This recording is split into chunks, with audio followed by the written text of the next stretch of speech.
ስክሪን ላይ እንደምትመለከቱት ወጣቱን እያደነዘዘ እያሳሳቀ እያጫወተ ጭሳጭሱን መጠጡን አረቄ የሚያስጠጣውን የለመደው የለም እሱ ድሮ ሲገበረለት ነበር አሁንም የተገበረለት ሊሆን ይችላል ወጣቱ ደግሞ ሲመጣ አጋነንት ብሎ ተቃውሞት ላይሆን ይችላል ዘመናዊነት ነው እንደዚህ ነገር ላይ አልኮሰኮሰም ብሎ ትቶት ይሆናል ግን እዛ ጋር ደግሞ በተዘዋዋሪ ያገኘው ነው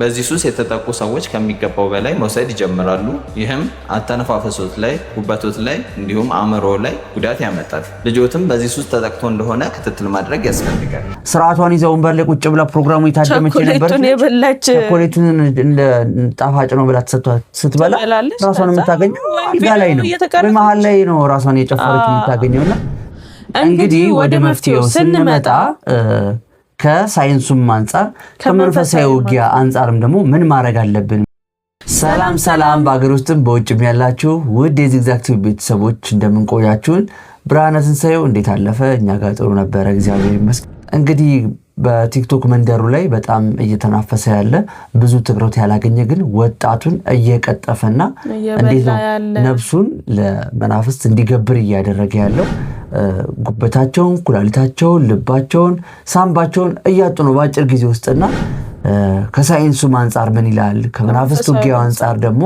እንዴት ነው የዘመነው ይሄ ነገር ምን እየተደረገ ነው የሚለው ነገር ሰዎች ያላዩበትን አንግል አንስተን ከነመፍትሄው መጨረሻ ላይ እናስቀምጥላችኋለን ይሄን ነገር እንግዲህ ይድረስ ብለን ለታዳጊዎች ለወጣቶች ለወላጆች ትኩረት ማድረግ እንዳለባቸው ዛሬ ይዘንላችሁ መተናን ማለት ነው ወደ ፕሮግራማችን አብረን እንገባለን እንግዲህ ውድ ቤተሰቦቼ በስክሪኑ ላይ እንደምትመለከቱት ወጣቱን እያደነዘዘ እያሳሳቀ እያጫወተ ወደ ጥልቁ እየወሰደ ያለ መርዝ ገዳይ መጠጥ ነው እንግዲህ በስክሪኑ ላይ ያያችሁ ያላችሁት ይሄ መጠጥ አብዛኛውን ወጣቶች እንደ ሙድ እንደ ፋሽን እንደ አራድነት እየወሰደ ራሱን ለጥልቁ ማህበር ያስገዛ እንደሆነ በተዘዋዋሪ የምናየው ነገር ነው ምክንያቱም ድሮኛ እናቶቻችንና አባቶቻችን ይካድሙለት ወይ የሆነ አሁንም በእርግጥ ያልተው አሉ አብዛኞቹ ግን አሁን በተዘዋዋሪ እነዚህ ልጆች እናትና አባቶቻቸው ወይ ጥለው ወይ ደግሞ የሆነ ነገር ነቅተው ወይ ደግሞ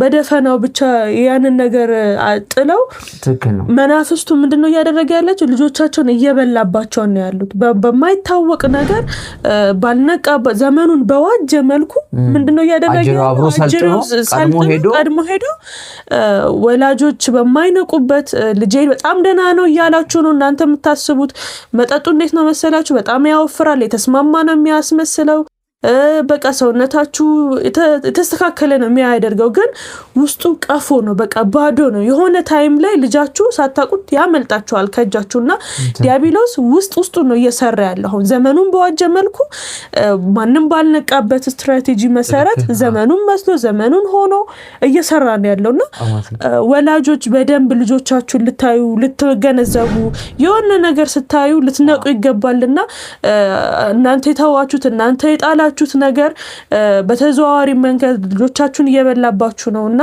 ትክክል ይሄንን ነገር በደንብ ሊታይ ይገባል ጥሩ አሯርተሽዋልና በተጨማሪም ደግሞ ምንድነው ሳላነሳው ማላልፈው ነገር ምንድነው ስፕራይት እንደ ስፕራይትነቱ ሶፍት ድሪንክ ነው ጀስት ሶዳ መጠጥ ነው ማለት ነው ሳይሳልም ሽሮፕ ደግሞ በህክምና ይታዘዛል ያው የሚሰራው ነገር ይሰራል ግን ለስላሳው መጠጥ ከመጠን በላይ ከተወሰደ የራሱ ጎንዮሽ ጉዳት አለው የሳል ሽሮፑም ደግሞ ዶዝ አለው 5 ሚሊ ላይ ወሰድ እንደዚህ ይባላል አይደለ ከዛ በላይ ስትወስዱ ራሱ ጎንዮሽ ጉዳት አለው ስለዚህ እነዚህ ሁለት ነገሮች እንግዲህ ሲቀላቀሉ አስቡት ለስላሳ መጠጥና ይሄ ሽሮፕ ሜዲሲን የሆነ ነገር ሲቀላቀል እንግዲህ ምን አይነት ጉዳት ሊያደርስ እንደሚችል ደግሞ እንግዲህ ስለዚህ ይሄንን ነገር ራሱ ተቀላቅሎ ያደነዝዛል ተቀላቅሎ እነሱ የሆነ ኢማጂነሪ ሰው የማይታየው ነገር ያዩ እንዲዝናኑ እንዲደነዝዙ እንዲሰቁ እንዲጫወቱ የሚያረጋቸው ነገር ራሱ ምንድነው የመጣው ይሄንን ነገር ኮምባይን አድርገው ቀላቅለው እንዲጠቀሙ የሚያረግ ይሄንን ራሱ የሚያሳስባቸው እሱ ነው በትክክል እንግዲህ አንዱ ነው እኔ ዝም ብዬ የምገምተው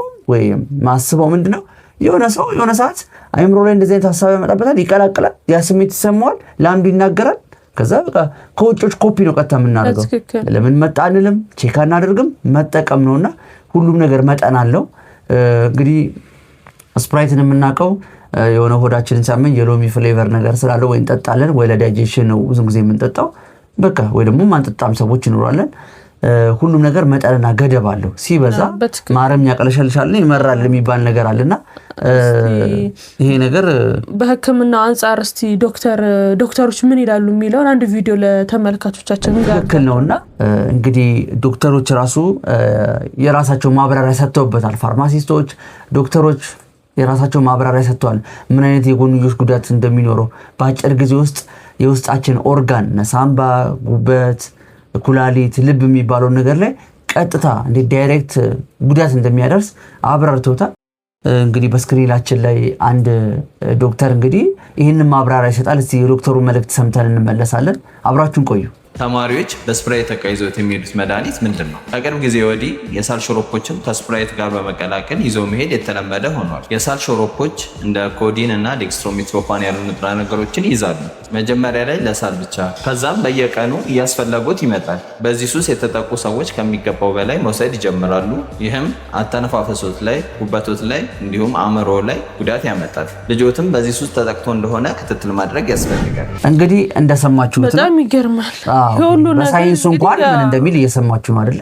እንዴት እንደሚያጨስ ሰውነት በቃ በአንዴ ነው በቃ የሚያበላሸው ማለት ይሄ ያሳሳቀ እየወሰደ አንዱን እያጨሰ አንዱን በቃ ዳሜጅ ነው ባዶ ነው የሚያደርገውና በጣም ከባድ የሆነ መጠጥ ነው። በውስጡ ብዙ አይነት ነገሮችን ያዘውና ሊን ይሉታል ብዙ አይነት ነገር ፐርፕል ስፕራይት በጣም ያቆላምጡታል አጅሬም ስም ያወጣል እንደዚህ አይነት ነገር ምንም ችግር የለበትምና ምንድነው አንዳንድ ሪሰርቾችን በመሰራበት ሰዓት ሳነብ ኢቭን ምንድነው ይሄ ለምሳሌ ምልክት ማሳየት አላውን አንድ ነገራችሁ በውስጣችሁ ሲታመም ሳምባችሁ ነገራችሁ ሲታመም ምልክት ያሳያል ተታከማላችሁ ይሄ አክሲደንታሊ ነው ወይ ልብ ወይ ጉበት የሆነ ነገር ፌል አድርጓል የምትባሉትና ቀጥ ነው የምትሉት እውነት እኔ ወላጆች ከዚሁ በተለይ ወላጆች የሆነ ፕሮግራም ሲዘጋጅ ልደት የሆነ ኢቨንት ሲዘጋጅ መጠጥ አለ እዛ ቦታ ሲጋራ እንደዚህ ነገር አለ ምናምን ትላላችሁ ጠይቃላችሁ እናንተ የምታዩት ይጉጭ ያለው አረ ምንም የለም ለስላሳ መጠጥ ነው በቃ ኬክ ኩኪስ ምናምን ነገር ነው ያለች ሌላ ነገር የለም ይባላል ዛሬ ኬኩ በምንድነው የሚቦካው ዛሬ ኩኪስ በምንድነው የሚቦካው ቸኮሌት ሆኖ ስሜት ቀስቃሽ የሆኑ ነገሮች እኮ አሉ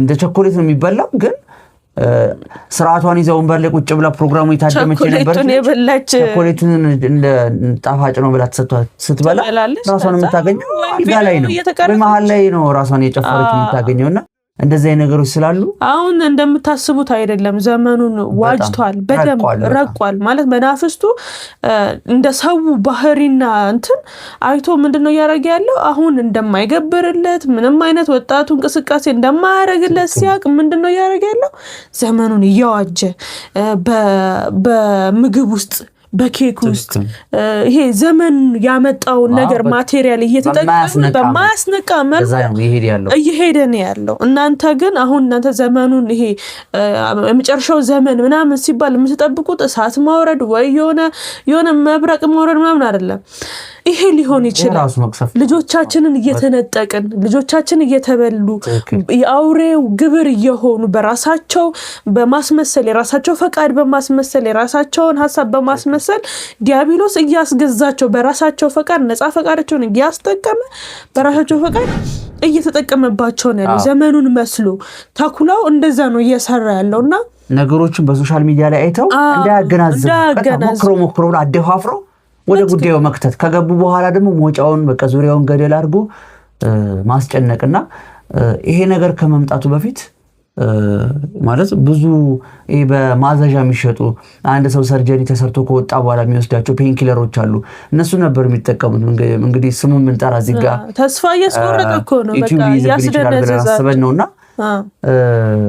እሱ ነገር ነው ማን በማዛዣ ይሸጣል ተብሏል በሰው ሊወጣ ይችላል አናቀምሱና በጣም እንዳልኳችሁ ነው እነዚህ ነገሮች ጥብቅ እየሆኑ ሲመጡ ደግሞ አዲስ ነገር ያመጣል ደግሞ በሌላ ፍሪ የሆነ ነገር ያመጣል ኢቭን ምንድነው ያየሁት አንዳንድ ሳል ሽሮፖች እንጂ ቆምጠጤ ማለት ባህር ያላቸው አይደል ከረሜላ ሁሉ ይጨምሩበታል የተለያዩ ፍሌቨር ያላቸው ከረሜላዎች አሉ እነሱ ይጨምራሉ ጁስ ምናምን ይጨመርበታል ይሄ እንደ ምሬቱን እንዳያውቁት የለም ቴስቱ በጣም እያጣፈጠ ግን ይዘዋቸው ይላልና እንደው ምን ያጋጣሚውን አግኝቼ አንዲት የሃይስኩል ተማሪ እና አንድ የ8ኛ ክፍል 7ኛ ክፍል ተማሪ ለመጠየቅ ሞክሬ ጀምረውታል። ክፍል ውስጥ ድንዝዝ ይላሉ፣ ብቻቸውን የተያዩ ይስቃሉ።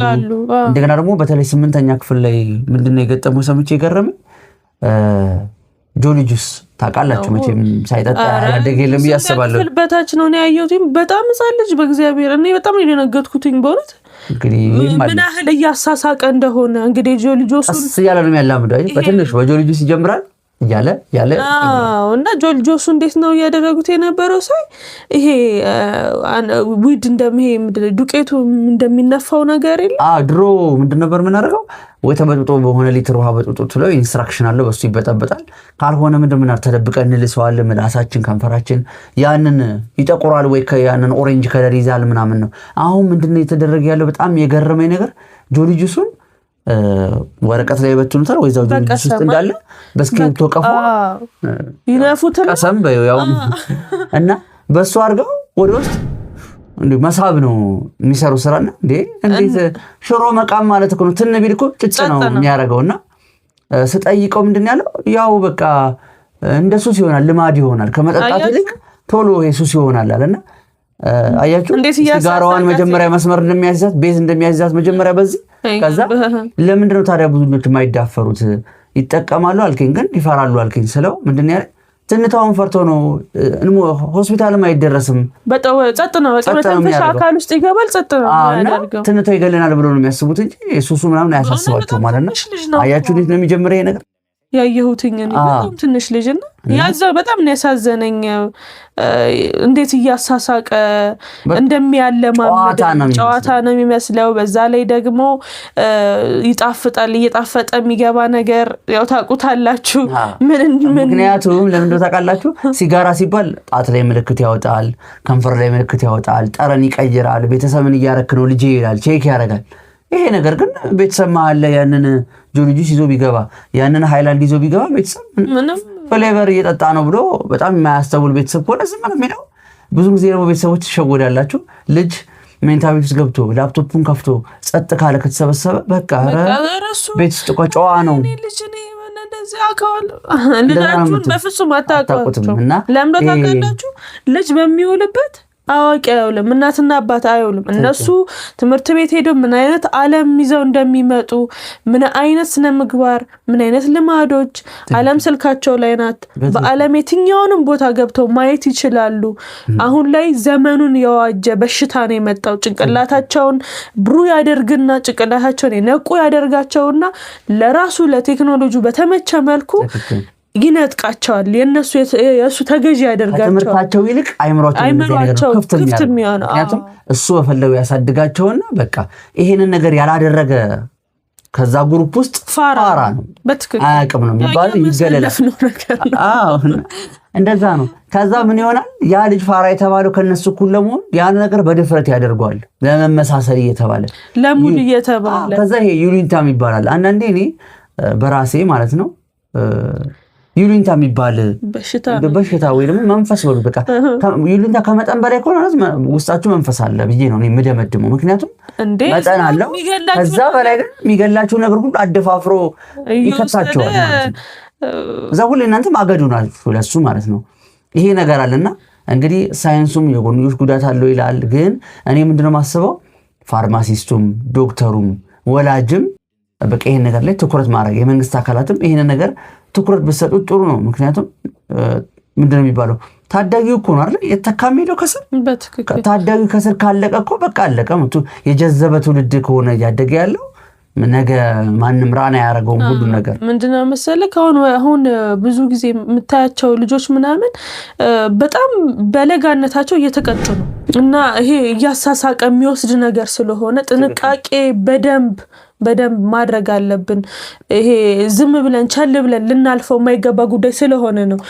አብዛኛውን ጊዜ ሆይ ሳይባልለት የሚያልፉ ጉዳዮች አሉ። ምክንያቱም የራሱ ሐሳብ ስለሆነ ከቨር ያደርገዋል። ገባ ቫይራል እየታየ ግን ሰው ጆሮ ሰጥቶ አዳምጦ ይሄ ነገር ወዴት እያመራ ነው ብሎ ለዛው ተድበስብሶ እንዲቀር ይሆናልና እንግዲህ ምንድነው እርግጠኛ ነኝ ወይ ታዳጊን የምታዳምጥ የምትሰማ የምትሰሚ ማንኛውም ወጣት በተለያየ እድሜ ክልል ያላችሁ ይሄን የምትጠቀሙ ሆኑ ወይ ደግሞ ሲጠቀሙ ሰው አይታችሁ ምንድነው ብላችሁ ጥያቄ የፈጠረባችሁ በእርግጠኝነት ቤታችሁን ጓዳችሁን እናትና አባታችሁን ጠይቁ። ከኋላ ይሆን አምልኳል ጭሳጭስ የለመደ እነሱ ወሰንገላ ዳልሞቴ ጠቋር የሚባለው ነገር የለም። ይሄ ምንድነው ጭሳጭሱን መጠጡን አረቄ የሚያስጠጣውን የለመደው የለም። እሱ ድሮ ሲገበረለት ነበር፣ አሁንም የተገበረለት ሊሆን ይችላል። ወጣቱ ደግሞ ሲመጣ አጋነንት ብሎ ተቃውሞት ላይሆን ይችላል። ዘመናዊነት ነው እንደዚህ ነገር ላይ አልኮሰኮስም ብሎ ትቶት ይሆናል። ግን እዛ ጋር ደግሞ በተዘዋዋሪ ያገኘው ነው። በትክክል አሁን ወላጆችም ይሄን ነገር ቼክ አድርጉ ልጆቻችሁ ላይ። ልጃችሁ ይሄን ነገር አልተቀበለም ማለቱ ግን በተዘዋዋሪ ልጃችሁን ያገኘው ነው። እንደገና ደግሞ ልጅ ደግሞ ቤተሰቦችን ሄደ እማዬ አባዬ የምትጠቀሙም ልትጠቀሙም ያሰብኩም ምንድነው ይሄ ነገር አይታየው እንዴ ምንድነው የሳል ሽሮፕና ስፕራይት ምን ማለት ነው ደግሞ እንዴት ይሄ ነገር መጣ እምትል እስቲ ቼክ አድርግናትና አባትን ጠይቅ እስኪ ምን ይደረግ ነበር እናንተ ባታረጉ የኔ ቅርሚያቶች ምን ያደርጉ ነበር ብላችሁ ስትጠይቁ የሆነ ፍንጭ ይሰጣችኋል። ያ ነገር መጥቶ እንግዲህ መምህራኖቻችን አባቶቻችን በጣም አስተምሯል። በተለይ የትኛው የዛር መንፈስ ያስጠጣል፣ ያስቀማል፣ ሃይማኖት ያስቀይራል፣ በንብረት ያባላል፣ እነዚህ ሰውነታችን እንዲቆሽሽ እንዲግማማ ቡትቶ ነገር እንድንሆን በቃ ዝርክርክ ያለ ራሳችን እንዳንጠብቅ እንዳያደርገም በብዙ እያንዳንዱ ባህሪ ተዘርዝሯል። ስለዚህ ከዚህ አንፃር አዳምጣችሁ ራሳችሁ እንድትነቁ ማድረግ ማን ነው እኔን ይሄን እያደረገኛለሁ ቤተሰብ ውስጥ ምን ሲመለክ ነበር ዛሬ በእኔ ላይ ሰልጥኖ ስልቱን ቀይሮ እኔን ምን እያደረገኝ ያለው ነገር የሚለው ነገር አይናችሁን የልባችሁን አይን በራ መንፈሳዊ አይናችሁን በራ ለማድረግ ሞክሩ። ካልሆነ ችግር የለውም ምንጣጣ አለው እያላችሁ እኮ ጊዜ ያመጣው ነገር ነው እገሌ እየጠጣው አይደለ ምን ሆነ ስትሉ ምንም አልሆነም እየተስማማው ነው ውስጡን እየበላው ነው እያያችሁት እኔ ቤተሰቦቼ በእውነት ልጆቻችሁን ልጅ ነገር ነው ችግር የለውም እያላችሁ ነገ ጧት ጥቁር እንዳትለብሱ እውነቴን ነው የምነግራችሁ። ምንድነው መሰለህ አሁን እናትና አባቶቻችን ሲወልዱን ይሄንን ባዕድ አምልኮ ነገር ስርዓቱን ሳያሳዩን እነሱ ትተውት የመጡት ነገር ሊሆን ይችላል እኮ ስላላየነው ግን እኛ ላይ ጥቃት አያደርስም እኛ ላይ ጉዳት አያደርስም ማለት አይደለም። ለምን መሰላችሁ እናትና አባቶቻችን ቢሆን ወይ በበሽታ ወይ በስኳር ወይ በጨጓራ እያስመሰለ መድኃኒት እያስወሰደ ነው ያለው። ገባችሁ? ግብሩን እያገኘ ነው በተዘዋዋሪ እኛ እስካልነቃን የማይቋረጡ መድኃኒቶች ማለት ነው ማስበው እንደዛ ነው። የዛሩ በቃ ምልክት ነው። እኔ በሱ ነው እማምነው። ምክንያቱም አሁን ለምሳሌ እኔ በቤተሰቤ እንደዚህ ነገር አላቅም ስለ ይሄ መለክ ምን ማቀው ነገር የለም። ግን እኔ ስወለድ እነሱ ኖርማል ላይፍ የቤተ ክርስቲያን ህይወት ወይም ደግሞ ሰው እንደሚኖረው ነው እየኖሩ የነበረው። ግን ነገሮችን ሳጣራ ቤተሰብ ውስጥ የለም ብለሽ በደንብ አልችልም። ምክንያቱም ስላላየሽ የለም ማለት ይቻላል። ያመጣና ሀያቴ እናቴ ባታመልከው አባቴ ባያመልከው ሀያቴ ከስንት ስልድ ነው የሚመጣው። ለመሻገር እሱ ችግር የለበትም፣ ለመወለድ እሱ ችግር የለበትም። እና ያንን ነገር ፕሩፍ ሳደርግ እንደዛ ነገር አገኘሁኝ። ከዛ ግን ምንድነው ያደረገ ሁሉም ቤተሰብ ስኳር በሽታ ነው። አይገርም እንግዲህ ሁሉም በሽታ በቃ ማለት ሁሉም እነዚህ በዘር የሚተላለፉ በሽታዎች የሚባሉን እሱን ኬሚን ይቀጥላል ሰንሰለቱን ያስቀጥላል። በትክክልና በስኳር በማስመሰል መድኃኒት በየቀኑ እንድንወስድ ያደርጋል።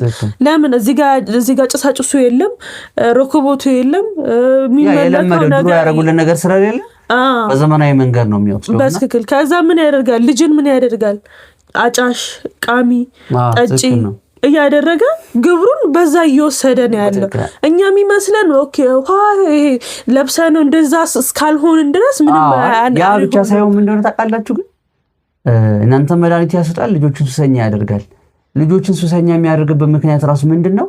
እንግዲህ ከማህፀን የወጣ ልጅ ከአብራክ የወጣ ልጅ ነው አይደለ? እናንተን በመታየው ነገር ማናደድ ይፈልጋል። በቃ በልጅ በመወለዳችሁ ደስተኛ ናችሁ። ልጃችሁ ባለበት ደረጃ ግን እንድትቆሱ ያደርጋልና እንድትደሙ ነው የሚያደርጋችሁ። ለዛ ስለሆነ ወላጆች ንቁ ማለት እንፈልጋለን። እንግዲህ ወደ መፍትሄው ስንመጣ ከሳይንሱም አንፃር ከመንፈሳዊ ውጊያ አንፃርም ደግሞ ምን ማድረግ አለብን የሚለውን ነገር እንግዲህ ወደ እናንተ እናቀርባለን ማለት ነው። የመጀመሪያ መፍትሄ አድርገን የወሰድነው በተለይ ከመንፈሳዊ አንፃር በምናይበት ጊዜ ምንድነው እንግዲህ አጅሬው በጣም ሰልጥኖ አይደለ የመጣው። ልጆችን ወላጆች ናችሁ መጀመሪያ የቤት ስራ መስራት ያለባችሁ እዚህ ነገር ላይ ልጆችን መቆጣጠር መጀመሪያ ሲወጣ ሲገባ መኝታ ቤት ውስጥ ቅርቅር ብሎ ጠዋት ቦርሳውን ይዞ ይሄዳል፣ ማታ ይገባል፣ ልብሱን ይቀይራል፣ እዛው ይበላል፣ ይጠጣል። እቺን ነገር አይታችሁ ቤቱን መፈተሽ። እናንተ ያሳለፋችሁትን ታውቃላችሁ። ልጅ ምንም አያውቅም አይደለ? ይሄን ነገር ቼክ ማድረግ፣ ምን ይዞ ይገባል፣ ይጠጣል፣ ይበላል የሚለው ነገር መከታተል። ምክንያቱም ነግረናቸዋል።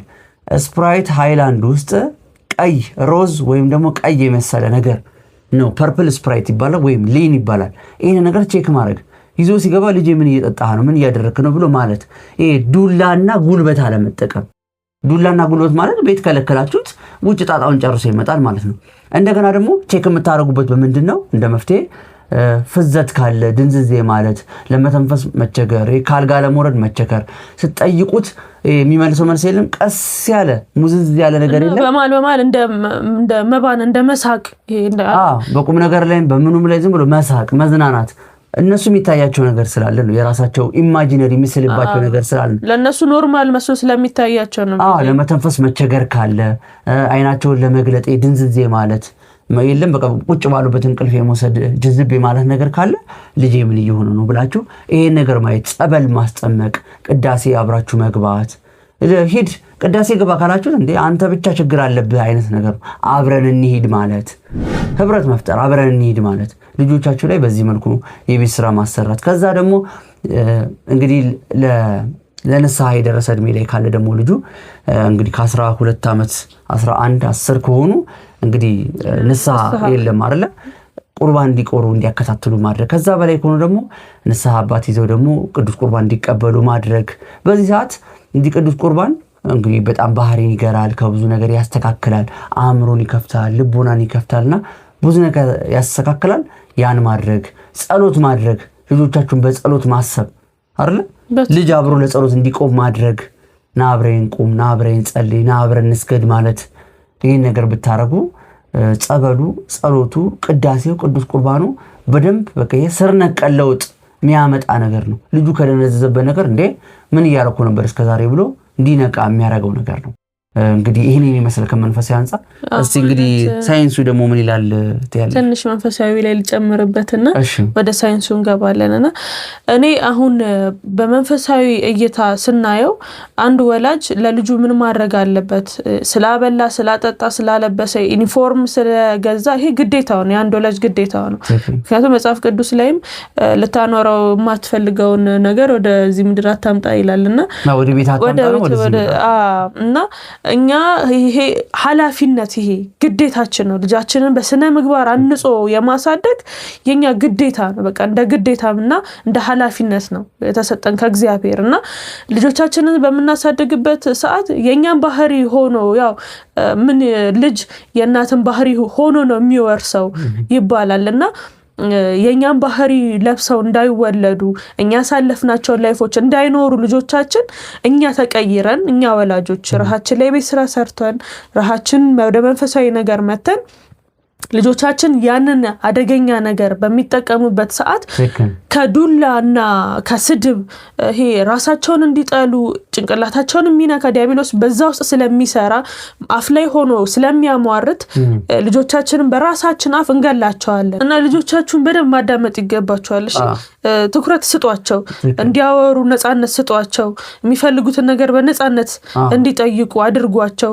ከዛ በኋላ ወደ ልጆቻችሁን በእጃችሁ ትይዟቸውና ተመሯቸዋላችሁ። እናንተ ከስር መሰረት መጀመሪያ ዝም ብላችሁ አሳድጋችሁ ሊሆን ይችላል።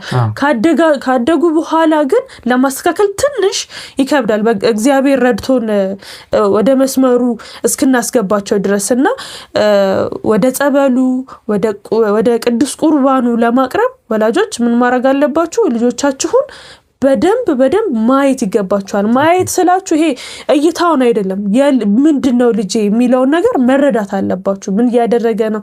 ምን እያንዳንዱ እንቅስቃሴውን ስትረዱ ትቀርባላችሁ ወደ ልጆቻችሁና ልጆቻችሁን አቃችኋለሁኝ አሁን ላይ ማለት በጣም ይከብዳል፣ ያስፈራል። ዘመኑ አውሬው በጣም እያንሰራፋ ነው። በልጆቻችን ላይ ነው የተነሳው። በጣም እግር በእግር እየተከታተለ እኛን ማቁሰል፣ እኛን ማድማት በመናየው ነገር የጊዜ ስልቱን እየቀያየረ እኛን የምንወድቅበትን ነገር ነው ክሬት እያደረገ የሚሄደውና እንደዛ ስለሆነ ወላጆችዬ ንቁ እንላለን። መንፈሳዊ አይናችሁን አብሩት። ከእግዚአብሔር ጋር ሆናችሁ ልጆቻችሁን እንዲጠብቅላችሁ ማድረግ እንደገና ደግሞ መሳል በጣም እንትን ነው ብዙ ቦታ ላይ ልጄን ከሱስ እንደዚህ እንዲያወጣ እንደዚህ አይነት ነገር ጋር እንኳን ቢውል በዛ ነገር አትራክት ተደርጎ እንዳይቀርባችሁ መብራን ብላችሁ ለልጅ ለማሳሰብ መስጠት ያስፈልጋል ከመንፈሳዊ ማጠቃለያ መስጠት የምፈልገው እዚህ መንፈሳዊ ዓለማዊ ነገር ወደ ህክምናው ሳንሄድ መንፈሳዊ ላይ ለበዓል የተቀረጸነውን ቀረጻ አይታችኋል አንዲት ልጅ ቤተሰቦቼ ያሳደጉኝ በመናፍስት ውጊያ ውስጥ ሆኖ ነው እኔም ከልጅነት ጀምሮ ያደግኩት በቅዱስ ቁርባን ህይወት ውስጥ ነው ሲባል አየ ቤተሰብ ነቅቶ ራሱ በቅዱስ ቁርባን ህይወት ውስጥ ሆኖ መንፈሳዊያን ሆኖ ስለ መናፍስት ውጊያ አውቆ ልጅ ሲወልድ ልጅ እንዴት ሆኖ እንደሚያርጋያችሁ ፍሬው ያ ነው አያችሁ አይደለ ምን ያህል እናንተ ስትስተካከሉ መጀመሪያ ወላጅ ነው የነቃ አሁን ታውቃለች ራሴን ከእንደዚህ ነገር መጠበቅ እንዳለብኝ አውቃለሁ ከዚህ ነገር መጠበቅ እንዳለብኝ አውቃለሁ አለች አያችሁ ልቦናቸውን ያበራላቸው የነቃች ትሆናለች እንደዚህ ነገር እንኳን በህይወቷ ላይ ቢመጣ እንዴት መመከት እንዳለበት ያውቃል አንድ እናት አንድም አባት ወላጅ በአጠቃላይ መንፈሳዊ መሆን አለበት ልጁን በስነ ስርዓት በስነ ምግባር ለማሳደግ ይሄንን መርህ መጠቀም ግዴታ ነው ምክንያቱም ነገ ካደገ በኋላ ወዮ ማለት ምንም አይጠቅም ምክንያቱም እኛ አበላሸነው ነገር ነው ነገ ልጅ ላይ ሄዶ የተበላሸ ነገር የምናየውና የበረታ ልጅ ካደገ በኋላ ሄዶ ቤተሰብን ያነቃል ብቻውን የሚታገላለ ከቤተሰብ ነቅቶ ብቻውን የሚታገላለ የማይረዱታል እንደ እብድ የሚታያለ እንደ በሽተኛ የሚቆጠራለና እግዚአብሔር ሲነጥቅ ነው ያንን የሚያደርገው ካልሆነ ግን ቤተሰብ ነው መጀመሪያ መሰረቱ ቤታችሁ ውስጥ መንፈሳዊ የሆነ ሰው የነቃ ሰው ካለ ተጠቀሙበት በእውነት ተጠቀሙበት ለምን ጸሎት ቦታ ሰራ ያው አፍ ላይ የሆነ ይናገራል ብዙ ነገሮች አሉ ግን በቃ የለም ቦታ ስጡት በህይወታችሁና ለዚህ ነው እስቲ እንግዲህ ከሳይንሱ አንፃር ምን ታያለሽ ሳይንሱ እንግዲህ እንደሚለው ያው ሁሉ ነገር ዳሜጅ ነው የሚያደርገውና ቀጥታ ወደ ህክምና ነው መሄድ ያለባችሁ ልጆቻችሁ አተነፋፈሳቸውን እንደገና ደግሞ ይሄ ምግብ መከልከል ደረጃ ላይ እስኪደርስ የሆነ አልበላም ማለት በቀን አንዴ መመገብ ሲጀምሩ ምን ማለት ሲጀምሩ ቀጥታ ወደ ህክምና ነው መውሰድ ያለባችሁ ረጅም ሰዓት ዝም ብሎ መተኛት ይሄ ጭንቀት ውስጥ ይከታቸዋል በር ዘግተው ብቻቸው መሆን ነው የሚፈልጉት እንደዛ አይነት ነገሮችን ስታዩ ቀጥታ ወደ ህክምናው መውሰድ አለባችሁ ምክንያቱም ኦርጋናቸውን በጣም እየበጣጠሰ የጎዳ የልብ ምታቸው ስለሚቀንስ ይሄ ነገር ቼክ ማስደረግ ጸጥ ነው የሚያደርገው ለመተንፈስም ይቸገራሉ እንግዲህ ጉበት ደግሞ ቀላል አይደለም ሽንታቸውን ሲሸኑም ኩላሊት ከተጎዳ ብዙ አይነት ነገር አለና ከዚህ አንፃርም ካያችሁ ደግሞ ወደ ህክምናው በዚህ መሰረት ብትወስዱ ብትነቁ ቤታችሁን ብትፈትሹ ወላጆች ጥሩ ነው ወጣቶች ታዳጊያን በየትኛው እድሜ ላይ ያላችሁ ይሄን እየተጠቀማችሁ ያላችሁ ሰው ሲጠቀም ያያችሁ ደግሞ ንቁ ማለት እንፈልጋለን ይሄ በጣም ትልቅ ጉዳይ ስለሆነ ነው ትኩረት የሚሰጠው ነገር ነው ዝም ብሎ ስክሮል ተደርጎ ቲክቶክ ላይ የሚታለፍ ነገር አይደለም ወይ ተገርመን ደግሞ ይሄ መጣ ብለን የምናልፈው አይደለም ሊወራበት መፍትሄ ሊሰጠው ጊዜ ሊሰጠው የሚገባው ጉዳይ ነውና እንግዲህ ስላዳመጣችሁን እናመሰግናለን ለሌሎችም እንዲደርስ ሼር አድርጉ እንግዲህ ላይክም አድርጉ እንግዲህ ላይክ ሲሆን ለብዙ ሰዎች ይደርሳል ይባላል እንግዲህ ላይክ ሰብስክራይብ ሼር በማድረግ የዚግዛግ ቤተሰብ ሁኑ መልካም ቆይታ ሰላም ሁኑ